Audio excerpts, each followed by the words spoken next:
Simply put, we cannot survive without water. How we protect and manage our most precious resource is about understanding the complex hydrological systems, the interconnections of our world, and how we can apply GIS to the challenges around us. So our first journey takes us to the Southwest Florida Water Management District. With over 20,000 miles of coastline, 30,000 lakes, and 11,000 miles of streams and rivers, water is the defining feature of Florida. For almost 30 years, the district has been applying geography and GIS to the challenges of protecting and managing the surface waters and the aquifers, monitoring water quality, mitigating flood risk, and ensuring a clean and safe water supply for everyone. So please welcome from the Southwest Florida Water Management District, Steve Dix, Lee Vershowski, and Chris Kaufman.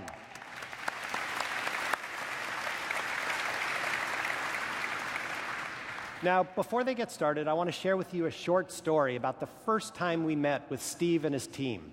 It was an incredible mix of people. We met with the wise mentors that were sharing their knowledge, the innovators that were bringing change into the organization, and the scientists with the burning desires of understanding.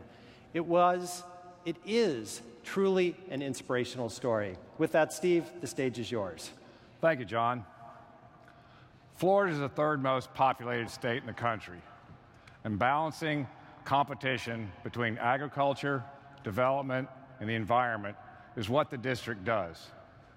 Beginning in 1987, we created and implemented a classic enterprise GIS strategy to help us meet our mission. Over the last several years, we've had to rebuild our strategy from the ground up to help us meet new water management challenges. This new strategy has resulted in GIS being integrated to all of our scientific and business processes and systems. What we're going to now do is show you how we use this strategy and give you some ideas of how you too can change the way you do GIS. The district manages the area's water supply, 80% of which comes from the Floridan aquifer. This subsurface limestone formation can be over 1,000 feet thick. Now, welcome to Plant City. This area east of Tampa Bay is the second largest producer of winter strawberries in the country and is a really good example of where we have competition between farmers and homeowners for the same water resource. In 2010, over 750 wells went dry and 140 sinkholes formed because they were pumping groundwater to protect strawberries during a record freeze event. What we can do now is look at how the impact of this pumping on the water levels in the aquifer. From the aquifer's perspective, we can see as water levels drop, the homeowners' wells go dry. This leaves them without water, and then also in many cases can damage their pumps.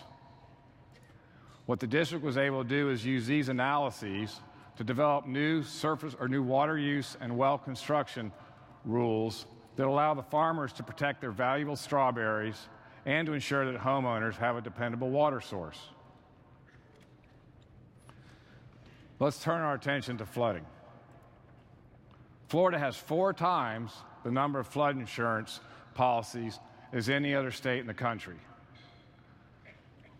The district is responsible for mapping floodplains in the area, and we use ArcHydro to help us enhance our surface water modeling activities and to help us meet our flood protection responsibilities. The process starts with the creation of a digital elevation model from the district's LIDAR data. From this elevation model, we can outline surface water basins. It shows where rain collects during stormwater events, during rain events. We then map how water flows between these basins.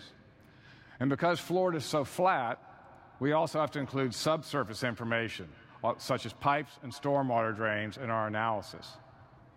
The combination of the surface water and the subsurface information provides us with a complete picture of how water flows through this system. All of this information is then fed over into surface water models, And the outputs all come back into ArcHydro, where we can then map the floodplains. In the past, often when there's flooding events, about all we can do is say, I'm sorry, but you built in a floodplain. We're in a much better position now. Developers are able to use our models to go ahead and identify where to place homes so they're not in the flood zones that are identified on this map in red. Now, Lee is going to go ahead and show us how we use this and other information to support our surface water permitting efforts. Thank you, Steve. The goal of environmental resource permitting is to reduce flooding hazards and to ensure that new development does not negatively impact water quality and natural systems. We're modifying our permitting process by bringing pre-application review to non-traditional GIS users through web maps. The process begins when an applicant wishes to construct a new development. The pre-app viewer is used for a quick assessment of the proposed permit and provides access to authoritative district data. The applicant draws their boundary on the map. The boundary location is used to identify factors that would make it difficult to issue the permit. Factors such as, is it in a floodplain? Are there wetlands on or near the property? And are there wells on the property that the applicant was previously unaware of? The applicant is now ready to apply for their permit using the district's e-permitting system. Using information from the pre-application review, the applicant submits their final permit boundary, initiating an automated workflow. Meet the Water Management Information System, the district's system of record. Now, I know this looks like a boring form, but looks can be deceiving, because behind these screens represents the complete integration of GIS across the district. This is the most powerful map we have. It's our permitting map, our process map, our science map.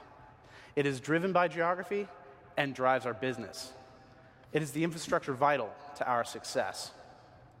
The public also has access to this data through the district's online apps, such as the General Permit Viewer app. Now, as a district scientist, Chris is leading the way in using GIS technologies to enhance our environmental monitoring efforts. Chris? Permitting in the previous subdivision helped safeguard the Tampa Bay estuary from a new source of pollution. In the 1980s, the district started to improve a severely polluted Tampa Bay. Our team constructed stormwater treatment and habitat restoration projects like this one. At the mouth of the bay, we also constructed a project that increased water circulation and had a positive effect on seagrass. Seagrass meadows serve as protection and feeding grounds for recreationally important fish and are a food source for sea turtles and manatees. To monitor the success of our efforts, the district began a broad-scale seagrass mapping program. We use seagrass as a bioindicator of bay health. Its sensitivity to water quality causes it to act like a canary in a coal mine. We manually delineate seagrass distinctive signatures from aerial imagery, optimized to see through the water column. As the bay's water quality improved over time, our 30-year mapping program documented that seagrass increased in Tampa Bay over time. Let me show you here.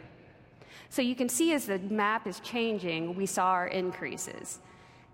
Tampa Bay is now as clean and as clear as it was in the 1950s. And our 2014 map is showing that the bay contains record-breaking expanses of seagrass. Oh, good. 30 miles north, we also map seagrass in the Springs Coast region of the Gulf of Mexico. Now, this area is a challenge. We're collecting data in up to 20 miles offshore in nearly 30 feet of water. It also has very high biodiversity, including not only seagrass, but algae, corals, and sponges. As we advance our science agenda at the district, we're evaluating satellite imagery and the automation of our workflows to include feature extraction for seagrasses. We can quickly segment this Airbus image and perform a rapid classification of its unique spectral signatures. The results show that our two different shoreline types, salt marsh and mangrove, were delineated, as well as our critical seagrass resources. Image segmentation of remotely sensed data is one way for us to increase our efficiencies in monitoring the Springs Coast region. Now let's move inland, and we'll look at another natural systems monitoring effort using full motion video. This is a traditional vegetation map of Flatford Swamp. This swamp is in distress. The surrounding agricultural uses direct too much water to the area, effectively drowning the vegetation and allowing invasive plants to take over. So our problem here is the interior of the swamp is completely inaccessible from the ground. This hinders our ability to collect detailed species-level data. As an alternative to fieldwork, we've gotten creative and are now collecting high-definition video. We've collected video from 2 different platforms. The top is our fixed-wing video in red, and our helicopter video is in yellow. So the map pane that you're seeing as we watch the video is tracking our aircrafts and is showing the video frames. Now this is where it gets really exciting, and I tend to nerd out over the plant data. Full motion video is allowing us to delineate and draw our vegetation features in the video display, and they will show in our map pane. So here we're going to delineate an invasive vine, Lygodium, so that we can later track and control it. We're also interested in identifying trees killed by a beetle-transmitted fungus, and we're tracking other important tree species. Now, full motion video is a game changer. It's giving us a spatially referenced bird's eye view so that we can create powerful maps. Now back to you, Steve. Thanks, Chris. I've seen this a million times, and it's always impressive.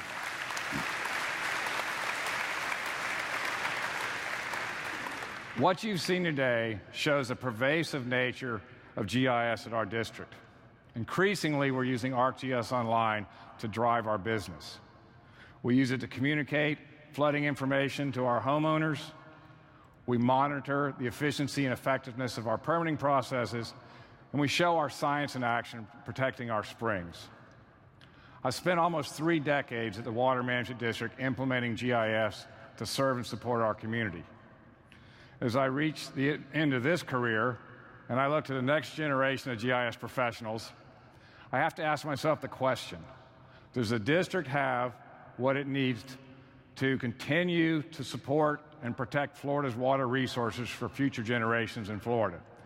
The answer to this question, I firmly believe, is yes, because we've implemented and integrated GIS into everything that we do. Thank you.